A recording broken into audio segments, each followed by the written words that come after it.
We begin with that breaking news in this grisly murder case. 4 college students in Moscow, Idaho on November 13th stabbed to death in their beds in a crime that has horrified and mystified the nation. Law enforcement sources tell ABC News a 28-year-old man, Bryan Kohberger, is now under arrest in connection with the killings. This comes more than 6 weeks now after investigators say University of Idaho roommates Kaylee Goncalves, Madison Mogen, Zaina Kernodle, as well as Kernodle's boyfriend Ethan Chapin were stabbed to death in the girls' off-campus house. With me now for more is ABC News' Kana Whitworth. She's live in Moscow, Idaho. She's been covering this for us, and former chief of the San Bernardino Police Department, ABC News contributor Jared Bergwan. Kana, first starting with you. Police are set to hold a news conference, I guess, this afternoon, so we'll carry that live when it happens, 4 p.m. What more do we know about the suspect? What can you tell us? Well, let me first say, Terry, that I spoke with Moscow PD. They remain the lead on this investigation. At this point, they have not confirmed this arrest, but our law enforcement sources are telling us, in fact, this 28-year-old Bryan Kohberger was arrested in Pennsylvania, sort of near Allentown, and that he's already appeared before a judge this morning who ordered him to be extradited back here to Idaho to face criminal charges in these heinous murders that happened nearly 7 weeks ago. As you mentioned, of course, that this town has been on edge this entire time, and this is a day that many people have been waiting for, including the Goncalves family. We already spoke with Steve Goncalves, the father of Kaylee, who says they don't know him. At this point, this man means nothing to them, but they are looking into him, and they are happy that this day has finally arrived. Obviously, and Jared, I want to go to you on that. Often, you know, one thinks and assumes that the longer that trail goes cold, the harder it will be to arrest a suspect. But earlier today, this man, Bryan Kohberger, appeared before a judge who then ordered his extradition to Idaho. So that means that they have presented a case that this is the suspect in this case. What do you make of this development 6 weeks after those killings? Well, it will be interesting to see what break they ultimately got in this case. 6, 7 weeks after a murder to finally make an arrest, in and of itself, is not necessarily uncommon. But in this case, it's been a mystery. The entire case up to this point has been a mystery, and there's been very little information that has come out of the authorities. Obviously, they didn't just settle on Mr. Kohberger a day or two ago. They've had to have known about him at least long enough to confirm that he was in fact the suspect and to get a warrant in place and to do that. That takes a little bit of time. So they've obviously been sitting on this information for at least a few days. But it's good to see at least the family might get some resolution out of his arrest. It is, and obviously for that community, Kana, which has been, you know, terrorized. Now, understandably, here's this horrific crime, this slaughter of young people in their beds, and no leads, it seemed, to the community that person could still have been there. So Moscow, Idaho's been on edge for weeks. You know, what's the mood like after this arrest? You know, there really was a tremendous concern, Terry, that this person could have still been in this community.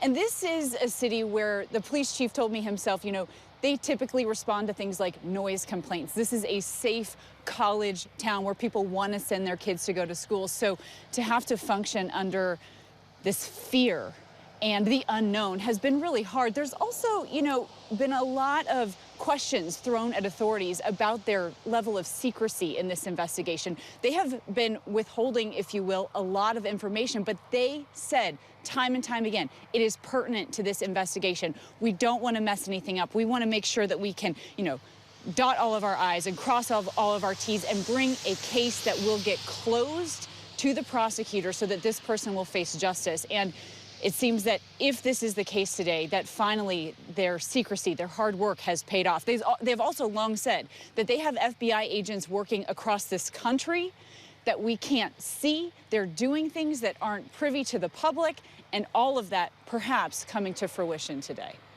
Absolutely, and they did, Jared. You know, it's not fair to say they stumbled out of the gate, but this was an overwhelming crime scene for a police department which hadn't had murder in years, I understand. 6 weeks now after the killings, clearly they've been cooperating with Pennsylvania authorities and had assistance from federal authorities as well. Can you talk a little bit about, you know, you have something that is as mystifying and terrifying as this is. What kind of process police officers go through, the police departments go through, the investigators go through when they're stumped as they were at the beginning? Well, you've got to follow the evidence, and you've got to trust the process when these things happen. Every homicide detective, every department that does these things, there is a way to do these investigations, and sometimes it can be long and methodical. You've got to chase down every lead. You've got to interview everybody. You've got to put the pieces together like it's a puzzle. You've got to look for forensic evidence. There's just a long process, and we don't necessarily know what they dealt with up to get to this point. It's entirely possible that something forensically led them to the suspect in this case, and it's entirely possible that they just got a tip a few days ago. It will be very interesting to hear what happened at the press conference this afternoon. Yeah, it sure will. And Kana, the area of Pennsylvania where the authorities say they arrested the suspect, that's Albrightsville, Pennsylvania. It's remote, and Pennsylvania's a huge state, and it's somewhere in the Poconos. I guess I'm just looking at the map. It's maybe an hour and a half south of Wilkes-Barre, maybe just an hour or so. So was there any indication before today that they were looking out of state that far even? Yeah, it's hard to say, you know, because they did say that they were looking out of state. They did say they were chasing down every lead. And we also knew that they had more than 20 FBI agents searching in areas that were not Moscow and not Idaho. So I think it just goes to say that, in fact, they weren't leaving no stone unturned. I mean, they received thousands of tips, and just yesterday, the police chief said they were still getting tips from people across this country. So to find this potential suspect in Pennsylvania really goes to show that tips were pouring in from all across this country. And again, you have to keep in mind that this Idaho State Crime Lab was processing evidence for weeks now. They had a ton of evidence to go through in that house. In fact, they're still getting some of it back. And just today, the hazmat teams will start their initial cleanup of that house. Oh, so Jared, now comes the hard part in some ways. I mean, that's you know, probably not true. It was incredibly difficult to get to this point. But what I mean by that is they've got to now make a case against this person if, in fact, he is the person they will accuse of these killings, beyond a reasonable doubt for a jury. How does that go? How do investigators look at that? Yeah, that's exactly what the concern is going to be at this point. Is this case has had so much attention. It has been such a high-profile case, and there has been so much pressure on that department and on the investigators that they have to get it right. And if it turns out that they've made an arrest and they don't have enough probable cause to hold him, or they don't have enough probable cause or enough of a case to get a guilty verdict, it's really going to be very, very frustrating for the community, for the families, and of course, just the pressure on the department is immense. I'll add this: we talked about the cross-state thing. This is where the FBI is such a force multiplier. It's unlikely that Moscow police have contacts all over the country to be able to chase down leads, but the FBI has got offices all over the country, and they were partners in this investigation. And that's where the FBI comes in just such tremendous value. It's so easy for them to call from the Idaho office to an office in Pennsylvania who's going to know the local authorities to be able to track down leads and do exactly what's got to be done. Such a benefit in the way that that's done across this country. Yeah, it's a great point.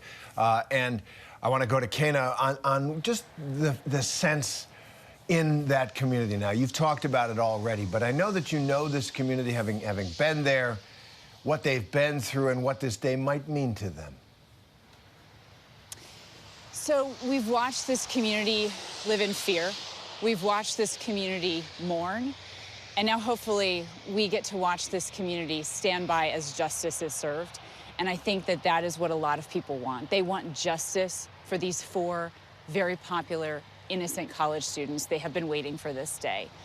Everyone here will together be waiting for this day. I also think that a lot of people are still wondering, and I hope we find out today at this press conference, what they meant by targeted attack. They said right from the get-go, from the beginning, this was a targeted and isolated attack, and they haven't let us know why. And I'm curious to see if it's that part of this attack that led them to this suspect, if it was this targeted aspect, and what exactly it was. and who specifically was targeted? I think those questions could possibly be answered today. Absolutely, and I know you'll be there for that press conference. Kayna Whitworth, Jared Bergwan, thanks very much. I know we'll see you again both on this story, which is breaking news, major development. Thanks very much. Hi, everyone. George Stephanopoulos here. Thanks for checking out the ABC News YouTube channel. If you'd like to get more videos, show highlights, and watch live event coverage, click on the right over here to subscribe to our channel. And don't forget to download the ABC News app for breaking news alerts. Thanks for watching.